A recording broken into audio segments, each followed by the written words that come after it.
దేవుని పరిశుద్ధ నామమునకు స్తోత్రం కలుగును గాక. దేవుని బిడ్డలారా, దేవుని పరిశుద్ధ గ్రంథములో నుండి మొదటి యోహాను పత్రిక 3వ అధ్యాయము మొదటి 2 వచనాలు చదువుతాను, జాగ్రత్తగా వినండి. మనము దేవుని పిల్లలమని పిలువబడినట్లు తండ్రి మనకెట్టి ప్రేమను అనుగ్రహించును చూడుడి. మనము దేవుని పిల్లలమే. ఈ హేతువు చేత లోకము మనలను ఎరగదు, ఏలయనగా అది ఆయనను ఎరగలేదు. చిన్న మాట ప్రార్థన చేసుకుందాం. ప్రేమ కలిగిన మా పరిశుద్ధ పరమ తండ్రి యేసయ్య, మీ పాదములకు స్తోత్రాలు చెల్లిస్తున్నాను. ఇంతవరకు నీ కృప చేత ప్రారంభం నుంచి పాటలలో నాయన మొదటి సందేశంలో మీరు మాతో మాట్లాడినందుకు స్తోత్రాలు అయ్యా. ఆ విధంగా నాయన స్వపరీక్షల్లో అయ్యా స్తుతి ఆరాధనలు మీరు మహిమ పొందినారు ప్రభువా. నాయన నీ దిశను నడిపించి నీ పరిశుద్ధ రక్తంలో పాల్గొని కృప అయ్యా పునరుద్ధార పరిశుద్ధ దినంలో మాకు ఇచ్చినందుకు మీకు స్తోత్రాలు చెల్లిస్తున్నాను ప్రభువా. ఆ విధంగా కానుకలు సాక్ష్యాలు ప్రకటనలు మీరున్నారు, మీకు స్తోత్రం చెల్లిస్తున్నాను ప్రభువా. ఈ సమయం తిరిగి మా విశ్రాంతి స్థలాల్లోనికి మా ఇళ్ళలోనికి వెళుతుండగా ప్రభువా నీ మాటను మాకు తెలియజేయండి అయ్యా. నైనా నీకు స్తోత్రం. వింటున్న వారందరితో మీరే మాట్లాడండి ప్రభువా. నీ చిత్తంలో ఉన్న వారందరూ వినట్లుగా మీరు ఆశీర్వదించండి, మీరే మాట్లాడండి ప్రభువా. నీ వాక్యమును అయ్యా చదువుకున్నా అందులో నీ ప్రత్యక్షత నీ చిత్తము మాకు బయలుపరిచింది. ఏం మాట్లాడతారో మాకు తెలియదు అయ్యా. నీకు స్తోత్రం తండ్రి. పరిశుద్ధాత్మ దేవ మీరే మాట్లాడమని ప్రార్థిస్తాం. యేసయ్య నామమున అడిగి వేడుకుంటున్నాం మా పరమ తండ్రి, ఆమేన్ ఆమేన్. దేవుని పరిశుద్ధ నామమునకు స్తోత్రము కలుగును గాక. దేవుని బిడ్డలారా, చదవబడిన లేఖన భాగమును గమనించినట్లయితే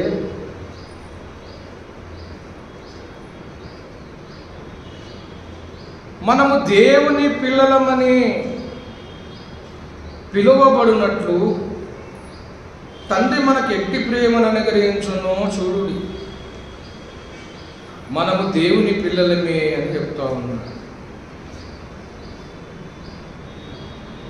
మనము దేవుని పిల్లలమే.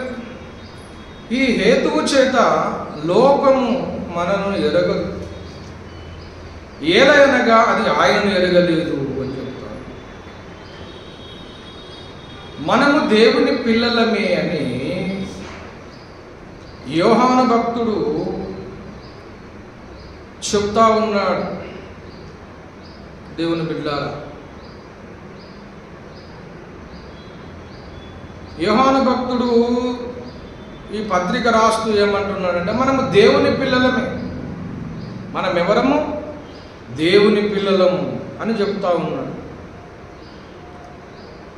అయితే దేవుని పిల్లలమే కానీ ఈ హేతువు చేత లోకము మనను ఎరుగదు. ఈ హేతువు చేత లోకము మనను ఎరుగదు. దేవుని పిల్లలను లోకము ఎరగదు అని చెప్తా ఉన్నాడు. దేవుని బిడ్డ, దేవుని పిల్లలను లోకం ఎరగదు. ఒక మాట మనము చూసినట్లయితే నీతిమంతులు కొనిపోబడుచున్నారు కానీ అది ఎవరు గ్రహింపరని లేఖనమే సెలవిస్తుంది.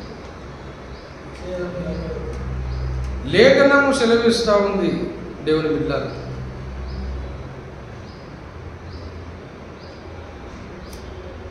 నీతిమంతులు కొనిపోబడుచున్నారు కానీ లోకము అది గ్రహించదట.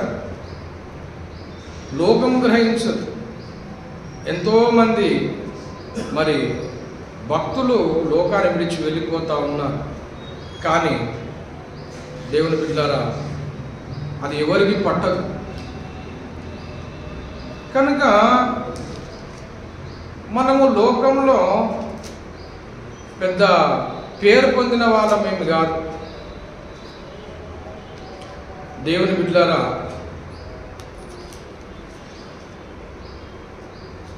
ఎందుకనగా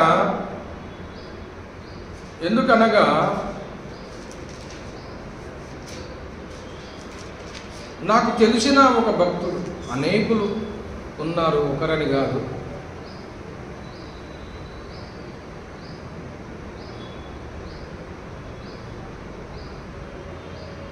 నాలుగో కీర్తన 3వ వచనంలో కూడా ఒక మాట ఉంది, యెహోవా తన భక్తులను తనకు ఏర్పరచుకొనుచున్నాడు అని తెలుసుకొను అని చెప్పాడు. తన భక్తులను ఏర్పరచుకుంటే, నాకు తెలిసిన ఒక భక్తుడు ఉన్నాడు. ఏంటంటే, తెలిసిన భక్తుడు ఒక ఆయన ఉన్నాడు. ఏమిటంటే, ఆయన చాలా అద్భుతమైన సేవ చేశాడు, కానీ మరి ఆయన చనిపోయినప్పుడు మహాభక్తుడు, మోకాల ప్రార్థన భక్తుడు, రాత్రంతా ప్రార్థనలో ఉంటాడు. కొన్ని వేల ఆత్మలను ప్రభువులో నడిపించాడు. పరిశుద్ధుడు, 75 సంవత్సరాలు బ్రతికి సేవ చేశాడు. ఆయన పేరు కృపాధనమయ్య గారు. నిజామాబాద్ నుండి మంచిర్యాలకు వచ్చే సమయంలో ఆయన వయసు 75 సంవత్సరాలు. అంటే 75 సంవత్సరాల వరకు ఆయన ప్రయాణం చేసి సేవ చేసి, ఆయన రాత్రంతా ప్రార్థనలో ఉండేది. వందల వేలాది ఆత్మలను రక్షణ నడిపించాడు, ప్రభువును నడిపించాడు, గొప్ప సేవ చేశాడు. ఆయన మరణించినప్పుడు కొద్దిమంది, మొత్తం కలిపి ఒక 50 మంది కూడా లేరు. మేమే పోయినాం, ఇక్కడ నుంచి మంచిలో నుంచి పోయినాం. నిజామాబాద్లో ఆయన సమాధి కార్యక్రమం. నేను చిన్నగా ఉన్నాను అప్పుడు, ఒక 20 ఏళ్ళు కూడా లేవు నాకు. 16, 17, 18 సంవత్సరాలు అప్పుడు ఉండొచ్చు. అప్పుడు మరి ఇక్కడ నుంచి పోయిన వాళ్ళకి కొద్దిమంది, 20, 30 మంది. అక్కడ వారు ఎవరు లేరు, కుటుంబం కొద్దిమంది. మొత్తం కలిపి 50 లోపే ఉంది. మహాభక్తుడు ఎంతో గొప్ప సేవ చేసినాడు, కానీ మరి ఆయన చనిపోయినప్పుడు ఎవరు లేరు. దేవుని బిడ్డలారా, మన లోకంలో పరిశుద్ధత లేకుండా, నీతి లేకుండా, యథార్థత లేకుండా ఎన్నో మోసాలు చేస్తూ, దగాలు చేస్తూ బ్రతుకుతున్న వాళ్ళు వైభవంగా అవుతుంది వాళ్ళ సమాధి కార్యక్రమం. వాళ్ళ అంతిమయాత్ర చాలా గొప్పగా ఉంది. వాళ్ళ ద్వారా దేశానికి లాభము లేదు.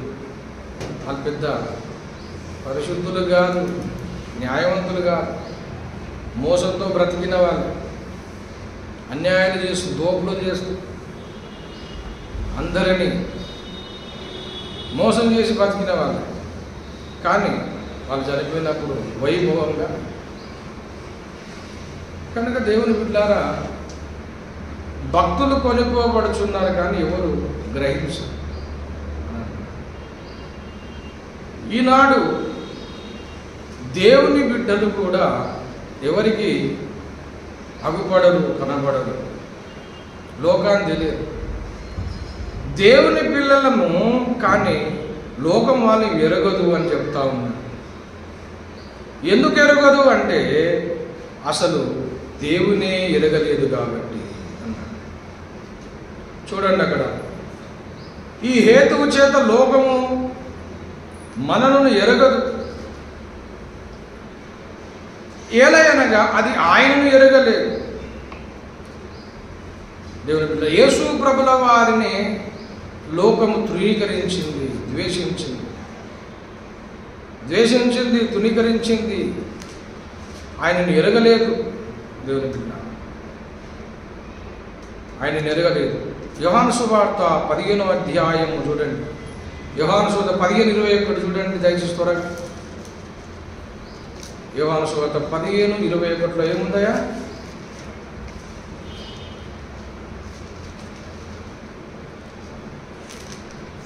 పదిహేను 21 ఒక మాట ఉంది, దయచేసి చూడండి. అయితే వారు నన్ను పంపిన వానిని ఎరుగరు గనుక నా నామము నిమిత్తము అన్నిటినీ మీకు చెయ్యు. అయితే వారు నన్ను పంపిన వానిని ఎరుగరు అన్నాడు. దేవుని బిడ్డ,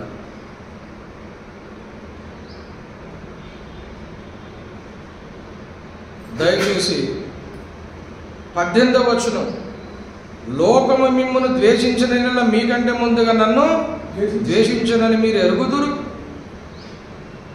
అన్నాడు. లోకమును ద్వేషిస్తూ ఉంది. ఎందుకంటే తెలుసా, అంతకంటే ముందే నిన్ను నమ్మిన దేవుని ద్వేషించింది.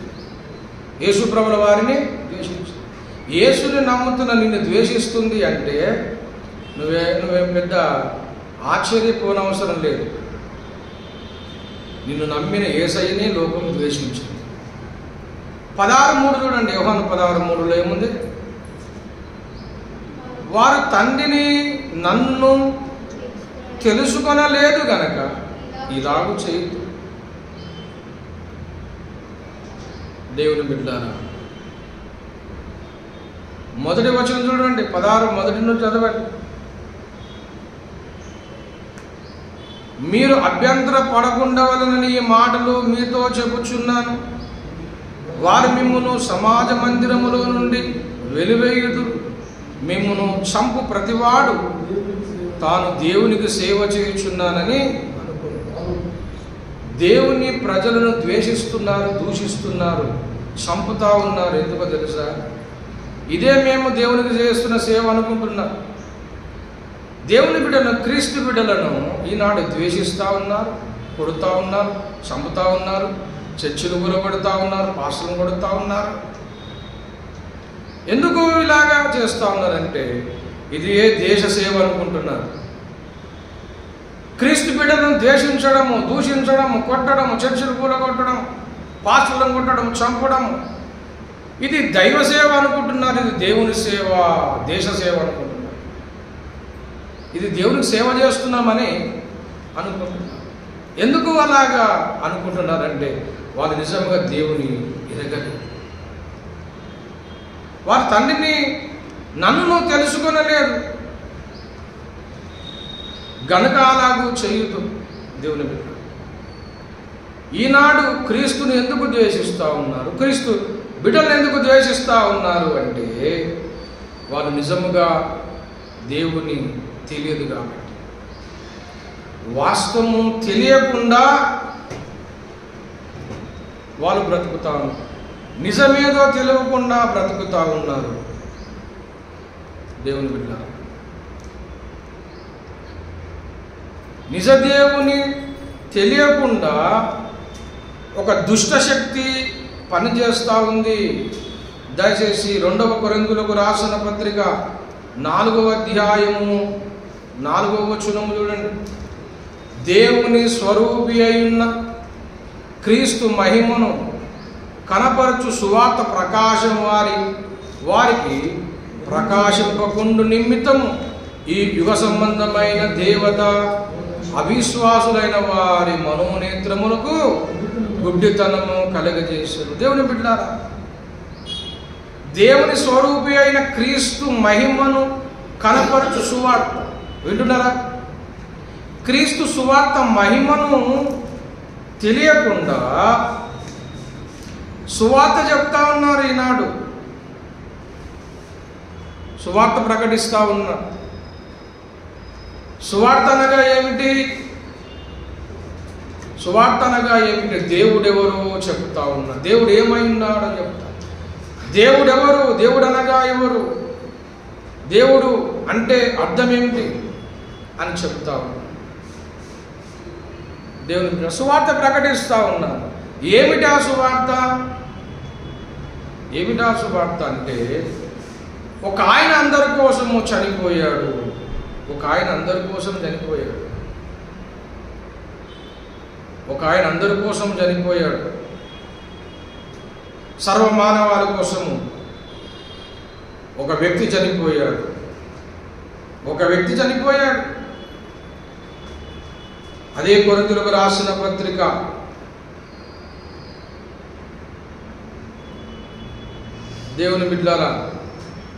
5వ అధ్యాయం 2 కొరింథీయులకు రాసిన పత్రిక 5వ అధ్యాయము మరి 14వ వచనములో అంటాడు, ఏలయనగా అందరి కొరకు ఒకడు మృతి పొందెను.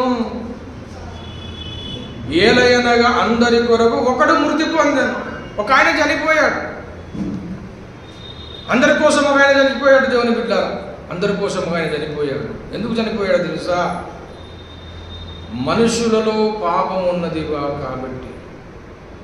మనుషులందరిలో పాపం ఉన్నది, పాప స్వభావం ఉంది. మనుషులలో పాపం ఉంది, మనుషులు పాపులు అని అర్థము ఏంటంటే, మనుషులు ప్రతి మనిషి పాపే అంటే అపార్థం చేసుకోవద్దు, దయచేసి ఆలోచన చేయాలి. ప్రతి మనిషి పాపి అంటే అర్థం ఏంటి? అపార్థం చేసుకోవద్దు. ప్రతి మనిషి పాపి అంటే ప్రతి మనిషి లోపట పాప స్వభావం ఉందని అర్థం. ఒక మనిషికి షుగర్ వచ్చింది, అయితే అది చెడ్డోడా? షుగర్ అనే వ్యాధి వచ్చింది అంటే షుగర్ వ్యాధి వచ్చినవాడు చెడ్డోడు కాదు, చెడ్డోడు అనలేం కదా.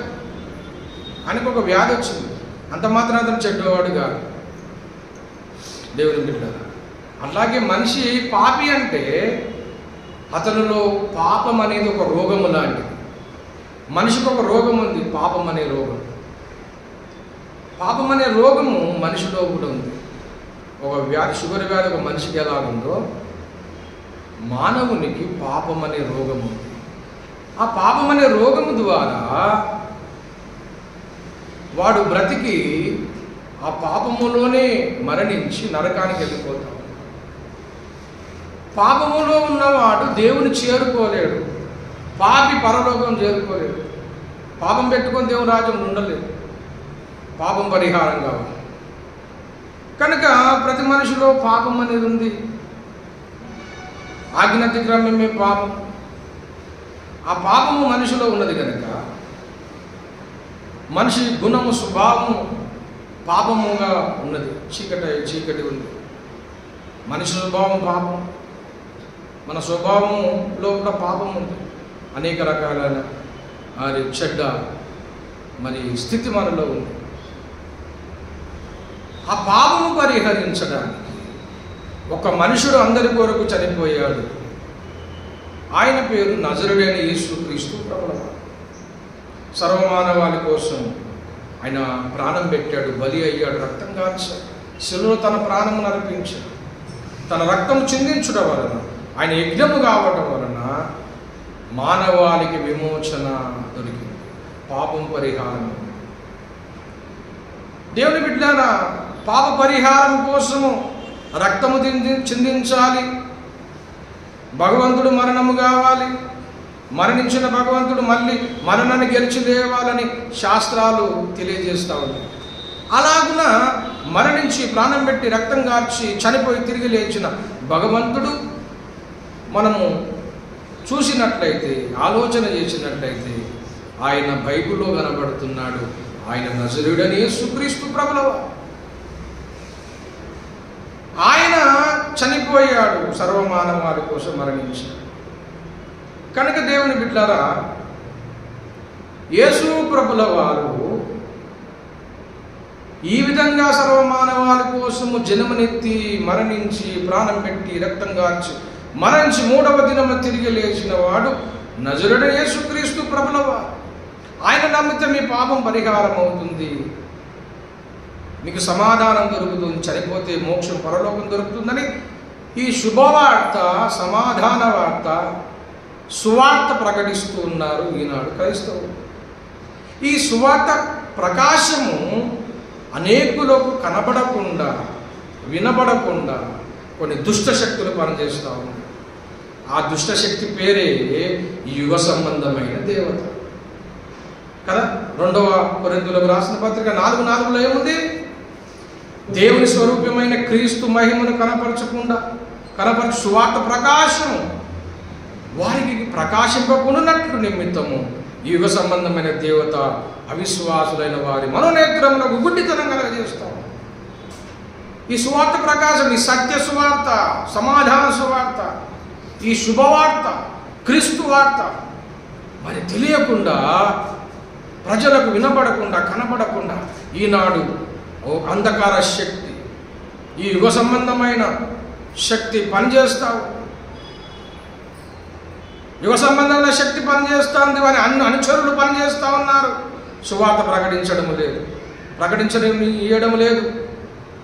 క్రీస్తు సువార్త ప్రకటిస్తామంటే అడ్డుకుంటున్నారు, దాడులు చేస్తూ ఉన్నారు, కొడతారు. ఎందుకు ఎందుకు ఎందుకు కారణం?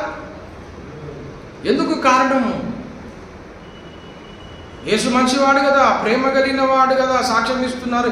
యేసు బోధలు మంచి, యేసు ప్రేమ కలిగిన వాడు, యేసు దయామయుడు, కరుణామయుడని అంతా సాక్ష్యం ఇస్తున్నారు. మరి ఆ ప్రేమ కరుణామూర్తి సువార్త చెప్తుంటే ఎందుకు అడ్డగిస్తున్నారు? ఎందుకు దాడులు చేస్తున్నారు?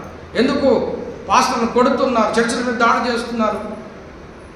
కారణం యేసు మంచివాడని మీరే చెప్తున్నారు, ప్రేమ కలిగిన వాడు. యేసు అంటే శాంతామూర్తి, శాంతి కాముకులు. యేసు అంటేనే శాంతామూర్తి, ప్రేమమూర్తులు, ప్రేమ కలిగిన వారు. అందరికీ సేవ చేస్తారు, చదువులు చెప్తారు, వారికి వైద్యం అందిస్తారు.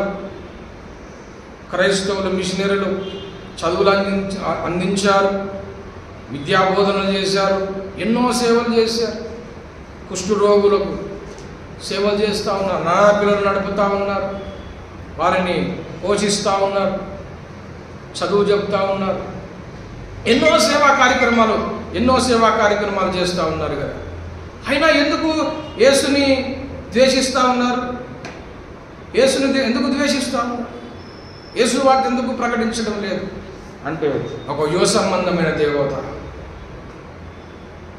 మరి క్రీస్తు సువార్తను ప్రకటించకుండా అడ్డగిస్తూ ఉంది దేవుని బిడ్డ.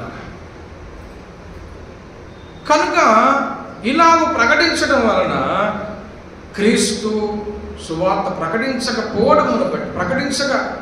నివ్వలేకపోవడం కారణమును బట్టి యేసు ప్రేమను దేవుడెవరో అర్థం కావట్లేదు. ఈనాడు దేవుని పిల్లలు అర్థం కావట్లేదు, దేవుని ప్రేమ అర్థం కావడం లేదు. దేవుని పిల్లలను అపార్థం చేసుకుంటా ఉన్నారు. అందుకే అన్నాడు మనం చదివిన మూలవాక్యములో, ఏమన్నాడు? మూలవాక్యం చూడండి, మనల్ని ఎరగదు ఎందుకంటే నన్ను కూడా లోకం ఎరగలేదు అని చెప్తా ఉన్నాడు దేవుని బిడ్డ. మనల్ని ఎందుకు ఎరగదు అంటే ఆయనని ఎరగలేదు కాబట్టి. ఈ హేతువు చేత లోకం మనను ఎరగలేదు, ఏలైనగా అది నన్ను ఎరగలేదు కాబట్టి. దేవుని బిడ్డ, ఈనాడు ద్వేషించేవాళ్ళు, దూషించేవాళ్ళు, దాడులు చేసేవాళ్ళు న్యాయంగా ప్రవర్తించడం లేదండి, యథార్థంగా ప్రవర్తించడం, చెప్పేది అర్థం చేసుకోవడం లేదు, సువార్తను అపార్థం చేసుకుంటా ఉన్నారు. అమెరికా దేవుడని దుష్ప్రచారాలు చేస్తూ ఉన్నారు. ఏ దాంట్లో న్యాయమైన కారణం లేదు. దేవుని బిడ్డ, న్యాయమైన కారణం లేకుండానే నిష్కారణంగా ద్వేషిస్తూ ఉన్నారు. దేవుని బిడ్డ నిష్కారణంగా ద్వేషిస్తున్నారు. యథార్థత లేకుండా, న్యాయంగా ఆలోచించకుండానే ద్వేషిస్తాం. న్యాయంగా ఆలోచిస్తే, యథార్థంగా ఆలోచిస్తే యేసు ఏం చెప్పాడు? యేసయ్య ఎందుకు ఈ లోకానికి వచ్చాడు? ఆయన చేసిన పని ఏంటి? ఆయన చూపిన ప్రేమ ఏమిటి అని ఆయన ప్రేమను గమనించినట్లయితే, యేసు బోధనలను గమనించినట్లయితే, ఆలోచించినట్లయితే ఖచ్చితంగా నువ్వు ఆయనను అంగీకరిస్తావు, నువ్వు ద్వేషించు. దేవుని బిడ్డ, యేసును నువ్వు ద్వేషించలేవు. ఆయన నిజంగాను ఆయన సువార్తను అర్థం చేసుకోగలిగితే, క్రీస్తు ప్రేమను అర్థం చేసుకోగలిగితే, క్రీస్తు బోధనను అర్థం చేసుకోగలిగితే, క్రీస్తు బోధనలను సరిగ్గా అర్థం చేసుకోగలిగితే, యథార్థంగా ఆలోచించగలిగితే, నువ్వు ద్వేషం పెట్టుకొని, వ్యతిరేక భావం పెట్టుకొని, ఏదో ఒక అన్యాయమైన మనసు పెట్టుకొని నువ్వు చూస్తే నీకు అర్థం కాదు. యథార్థంగా ఆలోచించు. ద్వేషాలను మనసులోంచి తీసివేసి బైబిల్ ఏం చెప్తుంది, దేవుని వాక్యం ఏం చెప్తుంది, యేసు బోధలు ఏం చెప్తా ఉన్నాయి, క్రైస్తవులు చెప్తున్న బోధ ఏంటి, వాళ్ళు చేస్తున్న సువార్త ఏంటి, ఒకసారి విందాం, ఆలోచన చేద్దాం అని నువ్వు ఆలోచించగలిగితే దేవుడు నిన్ను దర్శిస్తాడు. నిజ దేవుడు నీకు కనబడతాడు, నీతో మాట్లాడతాడు. యేసును గూర్చి నువ్వు ఆలోచించగలిగితే, యేసు ప్రేమ సువార్తను అర్థం చేసుకోగలిగితే యేసును ద్వేషించవు, యేసు పిల్లలను ద్వేషించవు. నువ్వు యథార్థంగా ఆలోచిస్తావు. ఏదో ఎవరో చెప్పారు కాబట్టి నువ్వు ద్వేషించడం, తెలుసుకోకుండా ద్వేషించడం, నిష్కారణంగా ద్వేషించడం అనేది అది సరైన పద్ధతిగా దేవుడు ఒప్పుకోడది. అన్వేషకుడు, దేవుడు తెలుసుకున్నాలని ఆశ కలిగిన వాడు ఎవరో చెప్పిన మాటలు వినరు, ఏదో ద్వేషం పెట్టుకొని వ్యతిరేకించడు. యథార్థవంతులు నిజంగా ఆలోచిస్తారు, ఏం చెప్తుందో ఆలోచిస్తారు, చెప్పి ఆలోచన చేసి సత్యమైతే, నిజమైతే, వాస్తవమైతే నమ్ముతారు, లేకపోతే వదిలేస్తారు. అంతే తప్ప కొట్టరు, దాడులు చేయరు, చర్చలు కూర్చోరు, పాస్టర్లు కొట్టి చంపరు. సువార్త విన్నావు, యేసు బోధలు విన్నావు, అది నీకు అర్థమై సమంజసమైతే, న్యాయం అనిపిస్తే నమ్ముతావు, లేకపోతే వదిలేస్తావు. అంతే తప్ప దాడులు చేయము దేవుని బిడ్డ.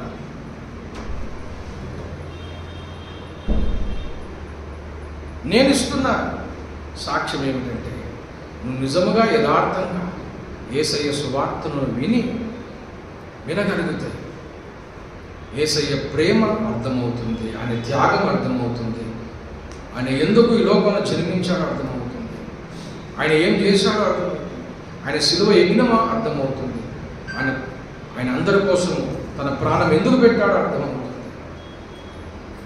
నీ సత్యం తెలుస్తుంది, ఆ సత్యము నేను సత్యలోకం తీసుకెళ్తుంది. దేవునికి స్తోత్రం కలుగును గాక. హల్లెలూయా.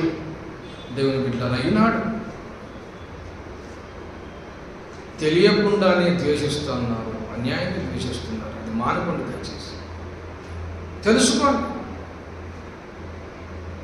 న్యాయంగా ఆలోచించండి, న్యాయంగా పరీక్షించి పరిశోధించి తెలుసుకోండి. అన్యాయంగా ఎవరిని ద్వేషించు. దేవుని బిడ్డలారా, మనము దేవుని పిల్లలని, కానీ ఈ లోకము మనల్ని ఎందుకు ద్వేషిస్తూ ఉంది, ఎందుకు వ్యతిరేకిస్తూ ఉందంటే మన దేవునే వ్యతిరేకించే పరిస్థితిలో నడుస్తూ ఉంది ప్రస్తుతము ఉన్న పరిస్థితి. దేవుని మనం నమ్మిన దేవుని యేసుని ద్వేషించాలి కనుక యేసు బిడ్డను ద్వేషిస్తూ ఉన్నాడు. కనుక దేవుని బిడ్డలారా, క్రీస్తు ప్రేమ ఏంటో తెలుసా? క్రీస్తు ప్రేమ ఏమిటంటే, మనము దేవుని పిల్లలమని పిలువబడినట్లు తండ్రి మనకి ఎట్టి ప్రేమను అనుగ్రహించనో చూడుడి. దేవుడు ఎలాంటి ప్రేమను అనుగ్రహించాడో మీరు చూడగలిగితే దేవుడు అర్థమవుతాడు, దేవుని పిల్లలు అర్థమవుతాడు. మరి దేవుడు ఎలాంటి ప్రేమను అనుగ్రహించనో చూడుడి అంటున్నాడు. ఏం ప్రేమను అనుగ్రహించాడు అంటే, దేవుని బిడ్డలారా, ఆయన ఎలాంటి ప్రేమను అనుగ్రహించాడంటే, సర్వ మానవాళి కోసము మనమందరము పాపులమై ఉండగా ఆయన మన కోసం చనిపోయాడు. రోమాపత్రిక 5:8 చదవండి దయచేసి. అయిపోయింది, 2 వాక్యం చదివి చూద్దాం. రోమాపత్రిక 5:8 చూడండి దయచేసి, చదవండి. రోమాపత్రిక 5వ అధ్యాయం 8వ వచనం చూడండి. అయితే దేవుడు మన ఎడల తన ప్రేమను వెల్లడిపరచెను. మనం ఇంకా పాపులమై ఉండగానే క్రీస్తు మన కొరకు చనిపోయాడు. ఎట్లనగా మనము పాపులమై ఉండగానే యేసుక్రీస్తు మన కోసం చనిపోయాడు. పెట్టాడు. దేవుని బిడ్డలారా, యోహాను సువార్త 3:16 మనకందరూ తెలిసిన వాక్య భాగం. 3:16లో ఏం చెప్తున్నాడు? దేవుడు లోకమును ఎంతో ప్రేమించును కాగా ఆయన తన అద్వితీయ కుమారుని యందు పుట్టిన వారి యందు విశ్వాసం ఉంచు ప్రతివాడు నశింపక నిత్య జీవం పొందినట్లు ఆయనను అనుగ్రహించును. ఎవరు నశింపకుండా పాపంలో ఉన్న వారిని ఆయన మన కోసం తన ప్రాణంను పెట్టాడు. ఆయన మన కోసం ప్రాణం పెట్టాడు. ఆయన మనల్ని ప్రేమిస్తున్నాడు. తన ప్రియ కుమారుని మన కోసం ఇచ్చాడు. తన ప్రియ కుమారుని దేవుని బిడ్డ, తన ప్రియ కుమారుని దేవుడు మన కోసం ఇచ్చాడు. ఆ ప్రియ కుమారుని మన కోసం ఇచ్చాడు కనుకనే దేవుని బిడ్డలారా, దయచేసి 4:8 యోహాను సువార్త 4:8లో ఏముంది? ఆయన శిష్యుల ఆహారం, అమ్మా చదవండి. 4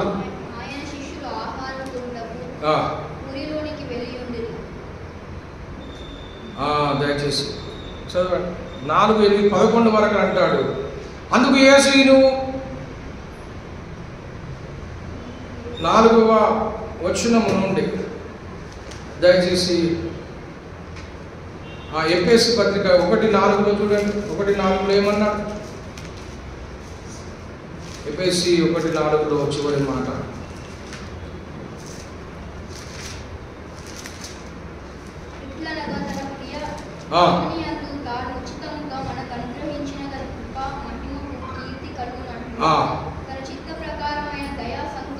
మనను ముందుగా ఆయన కోసం నిర్ణయించి మనము తన ఎదుట పరిశుద్ధులుగా నిర్దోషులుగా ఉండవలనని జగత్ పునాది వేయబడక ముందే ప్రేమ చేత ఆయన క్రీస్తులో మనను ఏర్పరచుకున్నాడు. దేవుని బిడ్డ, యేసయ్య ప్రేమ జగత్ పునాది వేయబడకుండా మనల్ని ఏర్పరచుగా ఉంది. ఎవరు నశింపకూడదని తన ప్రియ కుమారుని మన కోసం ఇచ్చాడు. దేవుని బిడ్డ, ఆయన ఎట్టి ప్రేమను అనుగ్రహించునో చూడుడి అన్నాడు. ఎలాంటి ప్రేమను అనుగ్రహించునో చూడుడి. యేసయ్య ప్రేమను మనము చూడగలిగితే ఖచ్చితంగా మనము అర్థం చేసుకోగలుగుతాం. మనకు ఎలాంటి ప్రేమను అనుగ్రహించునో చూడుడి. దేవుడు మన కోసం ఎలాంటి ప్రేమను అనుగ్రహించాడో తెలుసా? తన ఏకైక కుమారుని, ప్రియ కుమారుని మన కోసం ఇచ్చాడు. ప్రియ కుమారుని మన కోసం ఇచ్చాడు. జనితైక కుమారుని, ఏకైక కుమారుని మన కోసం ఇచ్చాడు. దేవుడు ఏకైక కుమారుని మన కోసం ఇచ్చాడు. కాబట్టి ఆయన ప్రేమను మనం గమనించాలి. ఆయన ప్రియ కుమారుని మన కోసం ఇచ్చాడు కనుక ఆయన ప్రేమను మనం చూడగలిగితే, ఆయన త్యాగము చూడగలిగితే దేవుడు అర్థమవుతాడు, సత్యం అర్థమవుతుంది. కనుక దేవుడు ప్రేమ, యేసయ్య నేను ప్రేమై ఉన్నానన్న ఆయన ప్రేమ స్వరూపి. దేవుని బిడ్డ, ఎవరినైనా ప్రేమిస్తాడు. ఎంత పాపినైనా ఆయన ప్రేమిస్తాడు. ఆయన యుద్ధకు వచ్చిన వారిని ఎవరినైనా త్రోసివేసేవాడు కాదు. నా యుద్ధకు వచ్చిన వారిని ఎంత మాత్రం త్రోసివేయనన్నా, ఎలాంటి పాపినైనా ఆయన క్షమించాడు. యేసయ్య ప్రేమ కలిగిన వాడు. అలాంటి ప్రేమ లోకంలో ఎక్కడ మనం చూడలేము, చదవలేము, కనబడదు. దేవుని బిడ్డలు, అంటే ఆశ్చర్యమైన ప్రేమ. దేవుడై ఉండి మన కోసం మనిషిగా పుట్టి తన ప్రాణమును బలిగా పెట్టిన ప్రేమ, తన సింహాసన మహిమను వదిలిన ప్రేమ, మనుషుల పాదాలు పట్టుకున్న ప్రేమ, తను తాను మరణమైపోయాడు మన కోసం. యేసయ్య ప్రేమ. ఆ ప్రేమను చూడాలి. ఆ ప్రేమను చూడగలిగితే నువ్వు ఖచ్చితంగా సత్య దేవుని తెలుసుకుంటావు, నిజం తెలుసుకుంటావు, వాస్తవం తెలుసుకుంటావు. నువ్వు దేవుని పిల్లవాడు, కుమార్తె అయిపోతావు. కనుక దేవుని బిడ్డలారా, అలాంటి ప్రేమను చూసే మనసు మీకు దేవుడు అనుగ్రహించునుగాక. ప్రార్థన చేసుకున్న తండ్రి నుంచి, ప్రేమ కలిగిన మా పరిశుద్ధ పరమ తండ్రి యేసయ్యా నీకు స్తోత్రం. ప్రభువానికి వందనాలు చెల్లిస్తున్నాం. ప్రభు చెప్పబడిన వాక్యము మాలో అందరిలో మీరు పనిచేయండి. అందరితో మీరు మాట్లాడమని ప్రార్థిస్తున్నాం. కృప చూపించున్నాం. అద్భుత కార్యం జరిగించున్నాం. యేసయ్య నామమున అడిగి వేడుకుంటున్నాం మా పరమ తండ్రి. ఆమేన్. తండ్రి దేవుని ప్రేమ కుమారుని కృప పరిశుద్ధాత్మ సహవాసానికి కూడి ఉన్న మనలో భూలోకమందున సకల భక్త కోటి సదాకాలం తోడై ఉండును గాక. ఆమేన్. ఆమేన్.